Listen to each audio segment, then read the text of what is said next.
In recent news, Drake has been crowned the most streamed artist of the decade on Spotify, but I'm not surprised. He's a celeb that almost everyone seems to love along with all of his music. Born Aubrey Drake Graham back in the 80s, Drake is 33 at the time of this recording. The man may be in his 30s, but it doesn't seem like he's going to settle down anytime soon. When you see Drake's mansions, you'll really understand. Playa. Drake was in the showbiz forever, but through the past decade, he's really reached the height of his fame. I mean, yeah, he played Jimmy in Degrassi for years, but I'd say he's best known as one of the biggest hip-hop artists these days. The 28 billion streams he's compiled over on Spotify confirm it. And of course, Drake hails from the 6, which everyone knows. Drake is a Canadian rapper, singer, songwriter, actor, businessman, and more. And on Instagram at the time of this recording, Champagne Papi has 61.9 million followers. Aside from all the Grammy Awards, American Music Awards, and other awards, Drake has a number of great successes under his belt. Billboard even named Drake the 16th most successful artist of all time, and the rapper founded his own record label, OVO Sound, in 2012 as well. Aside from music, Drake has other business ventures such as his Whiskey Virginia Black and his October's Very Own, or OVO, clothing shops. Not to mention, Drake continues to show pride for his hometown. And being the dedicated fan of the Toronto Raptors that he is, he was also announced as the team's global ambassador, whatever that is. Drake has his own members-only bar and lounge in the Air Canada Centre where the Raptors play their home games, and it costs $7,000 a year to be a part of it. Even if you cough up the cash, apparently it's also invite-only, or you need to be approved first. Better believe this place is bougie, I've seen it myself. But that's not the only spot Drake owns in Toronto. With an estimated net worth of $150 million and being the 5th richest rapper in the entire world, the man has outdone himself with some of his real estate. Clearly, he can afford it. Hey guys, it's Kara, and today we're doing another house tour here on Famous Entertainment. We're gonna look at Drake's impressive real estate portfolio in both Toronto and LA, including his hometown mega mansion, his Hidden Hills estate, made up of 3 separate properties, and more. If you like these videos, make sure you're subscribed and ring that bell to be notified when we post so you can always be up to date. We've also done house tours on the likes of Will Smith and fellow Toronto man The Weeknd, and we'll have links to those at the end of this. Be sure to follow me on Instagram because I love connecting with you guys. I've also been reading all your comments and I'm gonna be responding to some at the end of this. I need you to let me know who to do next in the comments down below and whose home you'd like to see. Now let's get into this video.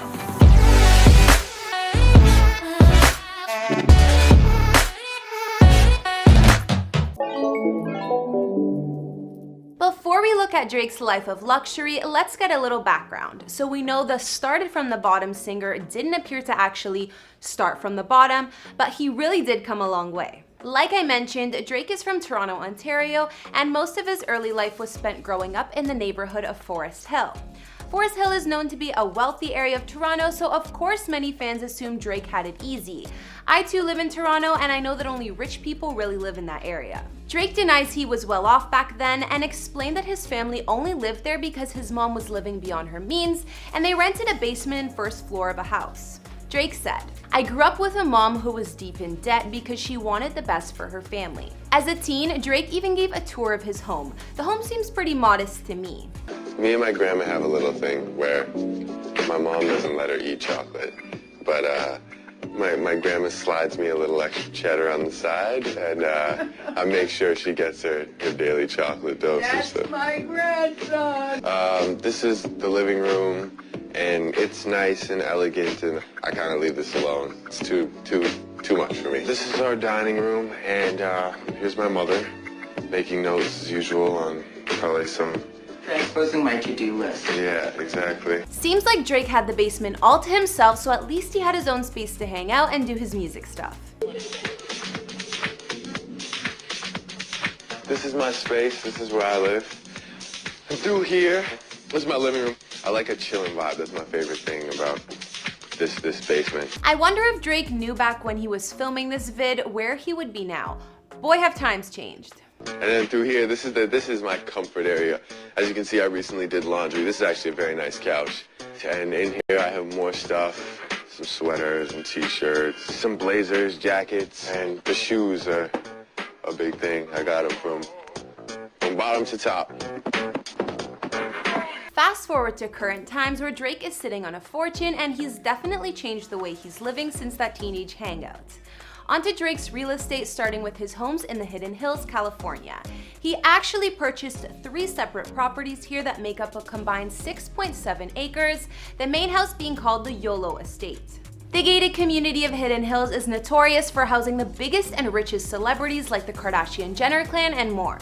This neighborhood is next to Calabasas, LA, and to afford anything in this hood, you need multi-millions of dollars.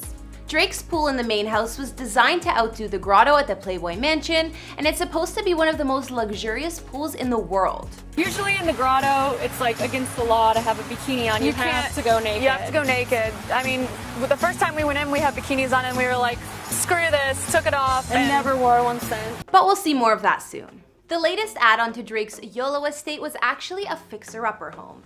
It's definitely not the same vibe as the other two, but it adds more acres to his Hidden Hills real estate. Drake purchased this ranch-style home for $4.5 million back in 2018.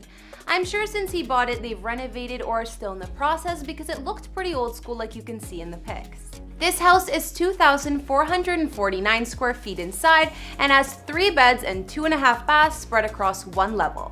When Drake bought it, the mid-1950s house had exposed brick and beams and what looked like outdated appliances in the kitchen. Moving outside the home, although there's no Playboy Mansion pool, there is a lot of greenery including redwood trees and fruit trees. Still a nice property, that's for sure. Drake also bought the home next door to his main house as an add-on back in 2016. This spot was the cheapest of the 3, coming in at $2.85 million.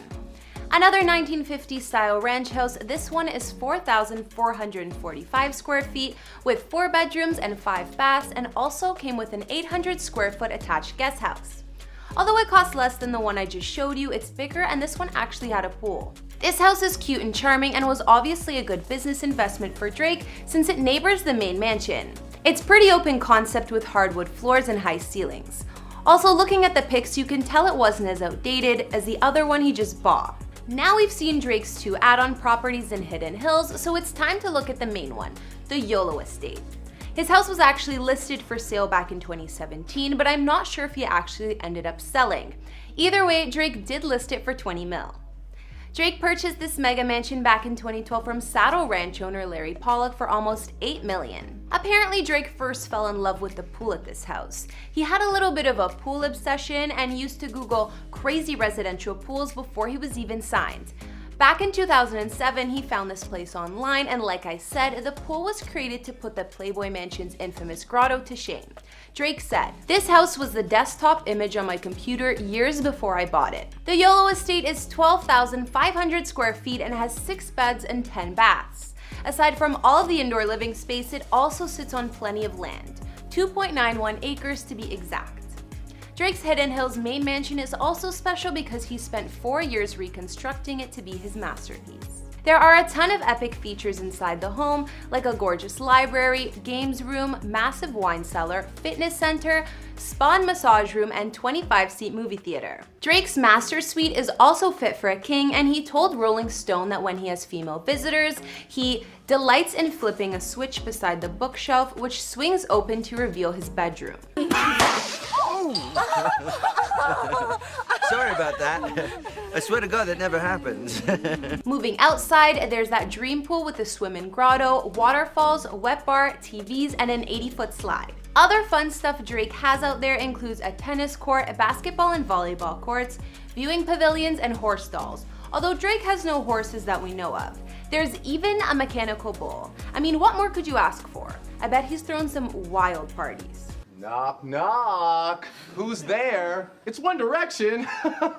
Looking at Drake's Hidden Hills estate, you can tell it's fit for a king, but that's not all the man owns. Aside from all that real estate in the hills, Drake also has places in the Great White North of Toronto, which is definitely his true home. I'll show you his palace in just a sec, but first we know he had a temporary spot while that home was being constructed. Drake had a condo in the upscale Ritz-Carlton, which is in the heart of downtown Toronto. He even had perfect views of the famous CN Tower right from his bedroom window. Drake showed off this place on his Instagram a couple years back when he was living there, and it apparently cost him 20 grand a month. Although it didn't have much furniture yet, you could see how the fancy spot was being set up, and of course, Drake had his own studio in there too. He said in the video, "You know, sometimes when you're out here on the road, you forget the importance of having a home.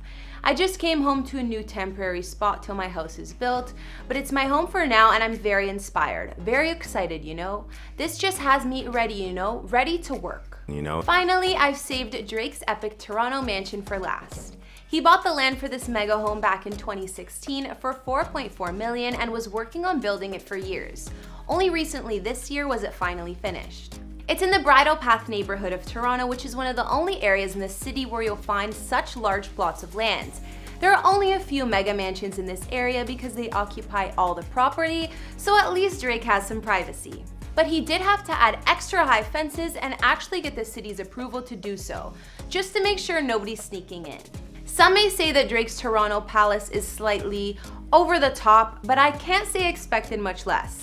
Apparently, the mansion is 40,000 square feet, and walking in it opens up to a 2-story hallway. There are double height walls, a party area, and much more on the main floor. The master suite has its own wing in the house, and there's even a guest wing. Drake's private bedroom wing includes a spa bathroom with a ginormous steam shower, 2 dressing rooms, and a private terrace. The house was designed by the architect Ferris Rafali, who's actually behind Drake's Share Club. Drake's mansion also includes plenty of guest rooms, a private movie theater, a gym, a snack room, a music lounge for at-home concerts, and more. Not to mention, Drake has a toilet that plays relaxing music while you're doing your business, and a giant OVO-themed indoor basketball court. Drake's also said that this home includes an Olympic-sized indoor pool, but I have yet to see it. Now we've looked at all of Drake's real estate, which definitely seems like a lot. Both his YOLO estate and his Toronto mansion are pretty epic and over the top, I'd say. Which one do you guys think is cooler? I'm not sure if Drake has any other real estate, but he's clearly using a lot of that net worth he's earned to invest. If you guys know of any of Drake's homes that I missed, let me know. Personally, I think his estates are a little too crazy for me, but I do really love that grotto-style pool at the Hidden Hills mansion.